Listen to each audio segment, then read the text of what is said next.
और दोनों सीएम भी, डिप्टी सीएम भी इस दौरान मौजूद रहे। बीजेपी मुख्यालय में ये मुलाकात हुई है, अहम मानी जा रही है ये मुलाकात।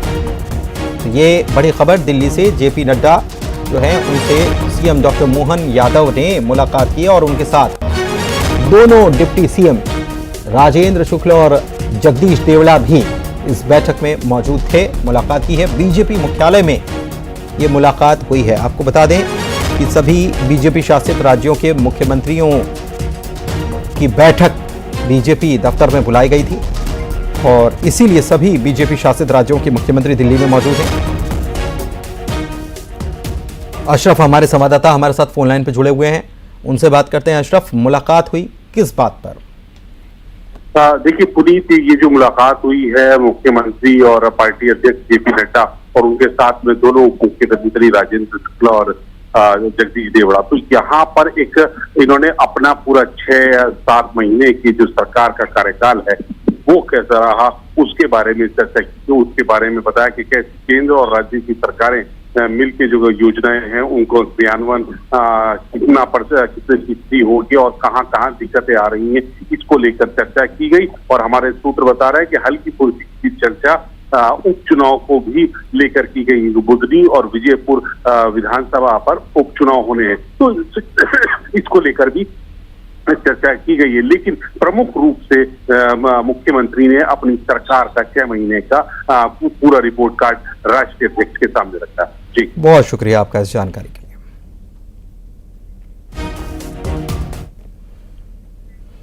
आदिवासियों के धर्मांतरण का आरोप लगाया गया। रतलाम से बड़ी खबर आपको बता रहे हैं। आमलीपाड़ा गांव में यह आरोप लगाया गया कि आदिवासियों का धर्मांतरण किया गया। हिंदू संगठन के कार्यकर्ताओं ने इस बात की शिकायत की है। पुलिस ने इस मामले में शिकायत के बाद एक व्यक्ति को हिरासत में भी लिया, उससे पूछताछ की जा रही। खेत में बने कमरे में धर्म सभा चलाई जा रही थी और दर्जनों आदिवासियों का धर्मांतरण करने का आरोप लगाया गया है। मामले में एक शख्स हिरासत में लिया गया है।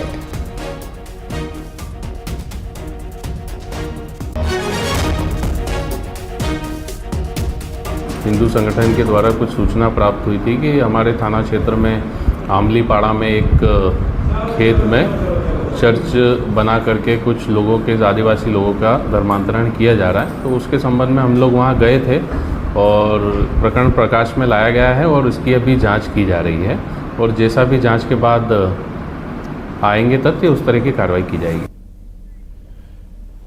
तो जांच में तथ्य आएंगे तो उसी के अनुसार कार्रवाई की जाएगी। ये जो इस पूरे मामले की जांच पुलिस कर रही है उसको लेकर अब ये बयान निकलकर सामने आया, लेकिन काफ़ी गंभीर आरोप यहाँ पर लगाए गए हैं। धर्मांतरण करवाया गया ये आरोप लगाया और कई आदिवासियों का धर्मांतरण कराया गया। खेत में चर्च नुमा स्थिति बनाई गई और वहाँ पर कई ग्रामीण इकट्ठे हुए थे। इस बात की शिकायत की गई है। पुलिस ने एक व्यक्ति को हिरासत में लिया है, पूछताछ जारी है।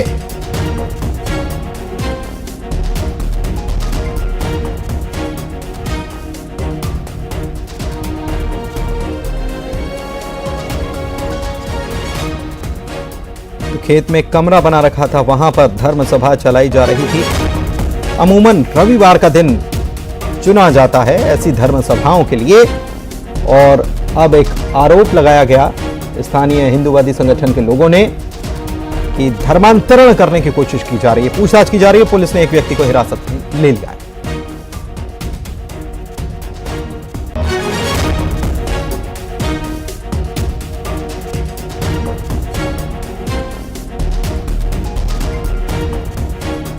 सुधीर हमारे संवाददाता हमारे साथ फोन लाइन पर जुड़े हुए हैं, जानकारी लेते हैं इस मामले में। क्या अपडेट आया सुधीर? देखिए, एक शख्स को गिरफ्तार किया है, उससे पूछताछ लगातार की जा रही है कि आखिर मामला क्या है। दरअसल अमलीपाड़ा गांव का यह पूरा मामला है। एक खेत में एक हॉल बना हुआ है जिसे चर्च के रूप में सजाया गया है। बहुत से लोग वहां पे इकट्ठे थे। खबर यह है कि उनका इलाज भी किया जा रहा था और उनसे प्रार्थना भी करवाई जा रही थी। ऐसे आरोप हिंदू संगठन के कार्यकर्ताओं ने लगाए हैं। ये लोग भी मौके पर पहुंचे थे तो हंगामा हो गया। इसके बाद पुलिस मौके पर पहुंचती है और एक शख्स को हिरासत में लेके पूछताछ करती है। चूंकि अभी पूरा मामला इन्वेस्टिगेशन में है और आरोप लग रहे हैं धर्मांतरण के, अब देखना यह है कि पुलिस क्या कार्रवाई करती है। जिन लोगों को जिन लोगों के लिए आरोप लगाया जा रहा है कि धर्मांतरण कराने की कोशिश हो रही थी, उनसे क्या पुलिस बातचीत कर रही है? तो ये पुलिस अभी पहले तो ये जो शख्स को गिरफ्तार किया उसकी पूरी रूपरेखा जो पुलिस का सुधीर, इसमें मैं जानना चाह रहा हूँ आपसे कि ये गिरफ्तारी हुई है या अभी हिरासत में लिया गया है? ठीक है, अभी हिरासत में लेके पूछताछ यहाँ पे कर रही है। जो शख्स पे आरोप लगे हैं कि ये धर्मांतरण करवा रहा था, जो लगातार लोगों का इलाज कर रहा था, उन्हें प्रार्थना और दूसरे जो चीजें करवा रहा था, जो सस्पेक्टेड बताई जाती है यहाँ पे, उससे अभी लगातार पूछताछ कर रही है। उसके बाद अब जब ग्रामीणों के नाम सामने आएंगे तो उनके भी फिर पुलिस बयान दर्ज करेगी कि आखिर पूरा माजरा क्या है, क्योंकि हिंदू संगठन के कार्यकर्ता लगातार पूरे मामले की राखी कर रहे थे और जब उन्हें सूचना मिली कि बड़ी संख्या में लोग यहाँ इकट्ठा हो गए हैं तो वे भी मौके पे पहुंचे थे, और चूंकि जब विवाद बढ़ा तो पुलिस मौके पे पहुंची और उसके बाद इस शख्स को हिरासत में लिया है। चलिए, बहुत शुक्रिया आपका इस जानकारी के लिए। चलिए बढ़ेंगे आगे और बात अगली खबर की। खंडवा में लाठी डंडों से युवक को पीटा गया है और ये केसीसी कंपनी के कर्मचारियों ने ये पिटाई की है युवक की। हाईवे बनाने में ये कंपनी लगी हुई है और केसीसी कंपनी के ड्राइवर बताए जा रहे हैं। दोनों पीड़ित युवक का छेगांव माखन थाना क्षेत्र के कैंप का ये पूरा मामला है।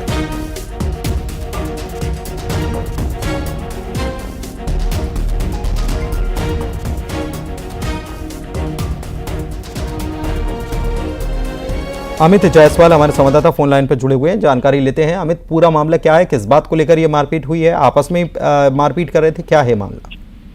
पुनीत जी, ये जो पूरा मामला है कि वेतन को लेकर हुआ है। ये जो जिनकी पिटाई हो रही है वो युवक ड्राइवर बताए जा रहे हैं और ये यहाँ अपने वेतन की मांग को लेकर पहुंचे थे। जो कंपनी है उसका उन्होंने जो कैंप बना रखा है वहां पर पहुंचे थे और इसी दौरान जो है बातचीत आगे बढ़ी और जो कंपनी के अन्य कर्मचारी है वो पिटाई करने लगे। देखा जा सकता है कि किस तरह से पिटाई हो रही है। इसके बाद इन दो युवकों को अस्पताल में भर्ती भी कराया गया है। वहीं छेगांव माखन थाना पुलिस ने जो कर्मचारी थे जिन्होंने पिटाई की है, अमित, दीपक, हरीश और अन्य जो हैं, उन पर केस दर्ज कर लिया है और पूरे मामले की जांच की जा रही है। बहुत शुक्रिया आपका इस जानकारी के लिए।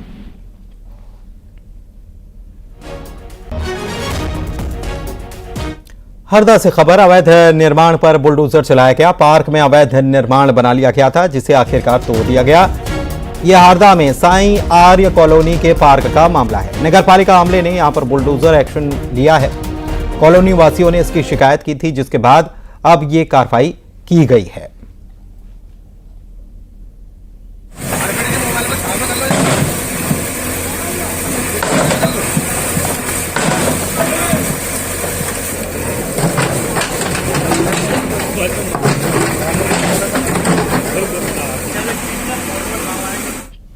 लगातार शिकायतें आ रही थी कि जो गार्डन की ज़मीन है उस पर अवैध निर्माण कर दिया गया है। इसी के तारतम्य में आज हम ये इस पर अतिक्रमण इसको हटा रहे हैं। ये इस गार्डन की ज़मीन थी सिद्धि विनायक कॉलोनी में, तो उसके गार्डन की ज़मीन पर से हमने अतिक्रमण हटाया। किसका था सर ये कॉलोनाइजर के द्वारा किया गया था, तो उनको आज हटाया हमने। प्रवीण हमारे संवाददाता हमारे साथ फोन लाइन पर जुड़े हुए हैं, उनसे बात करते हैं। प्रवीण, किसके द्वारा ये अतिक्रमण किया गया और अतिक्रमणकारी के खिलाफ क्या कार्रवाई हो रही है?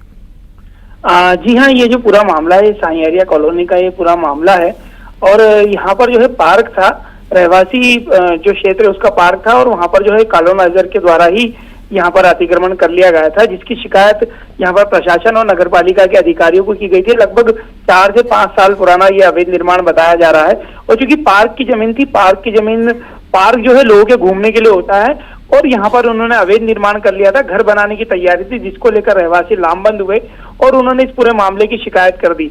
नगर पालिका ने इस पूरे मामले में एक्शन लेते हुए यहाँ पर ये अवैध निर्माण जो अधूरा निर्माण था उसको आज तोड़ने की कार्रवाई यहाँ पर की है।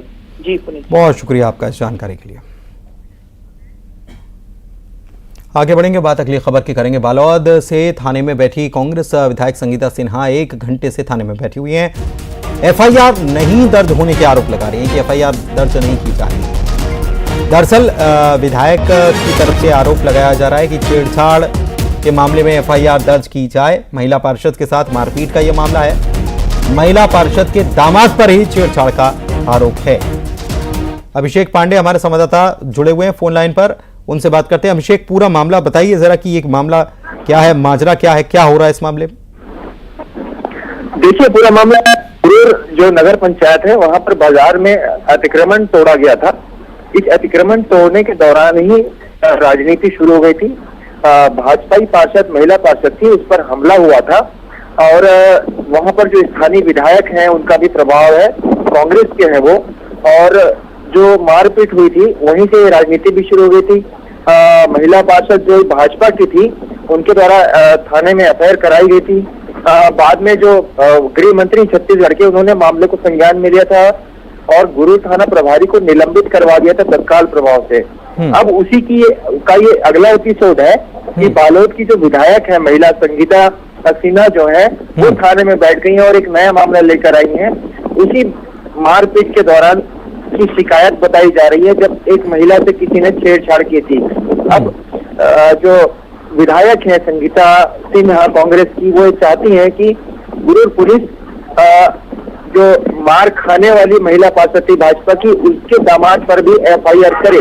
तो इसी मांग को लेकर करीब 3-3.5 घंटे से जो विधायक है वो थाने में बैठी हुई है और इसी बात पर बहस हुई। बाहर मीडिया इकट्ठा है, विधायक के समर्थक इकट्ठा है और स्थानीय राजनीति से जुड़े लोग हैं वो सारे लोग इकट्ठा है। जी ठीक है, बहुत शुक्रिया आपका इस जानकारी के लिए। बैतूल से खबर आपको बताएं, जहां पर पारसडोह डैम जो है इसके गेट खोलने पड़े हैं और 2 गेट खोले गए हैं। ताप्ती नदी पर यह डैम बना हुआ है आसपास के इलाकों में। इसके बाद गेट खोलने के बाद अलर्ट जारी कर दिया गया। निर्माणाधीन घोघरी डैम के भी सभी गेट खोल दिए गए। खेड़ी सांवलीगढ़ के पास ताप्ती घाट पर जलस्तर बढ़ गया। जिले भर में अभी बारिश का दौर लगातार जारी है। ऋषु हमारे संवाददाता फोन लाइन पर ताजा स्थिति की जानकारी देने के लिए मौजूद हैं। ऋषु, जानकारी दीजिए। जी देखिए, बैतूल में ताप्ती नदी पर पारसडोह डैम बना हुआ है और इस मानसूनी सीजन में पहली बार पारसडोह डैम के 2 गेट अभी फिलहाल खोले गए हैं। पिछले 24 घंटों से लगातार हो रही बारिश की वजह से ताप्ती नदी उफान पर है और ताप्ती नदी के जितने भी घाट हैं वो भी जलमग्न हो चुके हैं। लेकिन पारसडोह डैम के गेट खोलने से स्थिति थोड़ी सी और गंभीर हो जाती है, इसलिए अलर्ट जारी कर दिया गया है प्रशासन के द्वारा कि ताप्ती नदी के जो घाट है उनके आसपास लोग ना जाएं और किसी भी तरह का कोई जोखिम ना लें। पारसडोह डैम के दो गेट खोलने के बाद जो है खेड़ी सांवलीगढ़ और अन्य जो गांव है जहां से ताप्ती नदी जिन गांव के किनारे से होकर बहती है वहां पर भी जलस्तर काफी बढ़ा हुआ है नदी का। और इन इलाकों में भी जो राजस्व अमला है उन्हें अलर्ट किया गया है कि वो इस बात का ध्यान रखें कि लोग किसी भी तरह का रिस्क लेके अपनी जान को जोखिम में न डालें। पारसडोह डैम के आगे ही घोघरी डैम भी बना है ताप्ती। बिल्कुल, बहुत शुक्रिया ऋषु आपका इस तमाम जानकारी के लिए। सीहोर जिले के रेहटी